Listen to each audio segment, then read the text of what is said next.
ಇವರು ತಂಡವನ್ನು ಗೆಲ್ಲಿಸೋದ್ರಲ್ಲಿ ಸ್ಟ್ರಾಟಜಿ ಮಾಡ್ತಾ ಇದ್ದಾರೆ. ಒಂದು ಕಡೆ ರೀಟ್ ಅವರು ಕೂತ್ಕೊಂಡಿದ್ದಾರೆ. ನಾನು ನಮ್ಮ ಟೀಮ್ ಕೊನೆಯ 3 ನಿಮಿಷಗಳ ಬಾಕಿ. ಕ್ಷಣ ಕ್ಷಣಕ್ಕೂ ರೋಚಕ ಪಂದ್ಯ. ಯಾವ ತಂಡಕ್ಕೆ ವಿಜಯದ ಮಾಲೆ.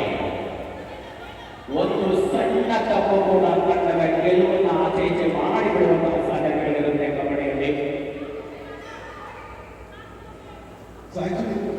ರಾಘವ್ ಅವರು ನೋಡಿ 2 ಪಾಯಿಂಟ್ಸ್ ಲೀಡಲ್ಲಿ ಇದ್ದಿದ್ದ ತಕ್ಷಣ ಪಾಯಿಂಟ್ ಬಿಟ್ಕೊಂಡಿಲ್ಲ, ಜೊತೆಗೆ ಟೈಮ್ ಸ್ಪೆಂಡ್ ಮಾಡ್ತಾ ಇದ್ದಾರೆ.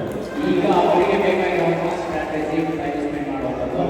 ಒಂದು ಅಂಕ ಕೂಡ ತುಂಬಾ ಮುಖ್ಯ ಆಗುತ್ತೆ.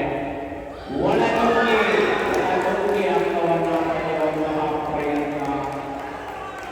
ಒಂದು ಅಂಕ ಸಾಯಿಗಳು ಮನಸ್ಸಿಗೆ ನನಗೆ ಅಂತಿರೋ ಮಟ್ಟಿಗೆ 2 ತಂಡದ ಪಾಯಿಂಟ್ ಸೇಮ್ ಇರಬೇಕು.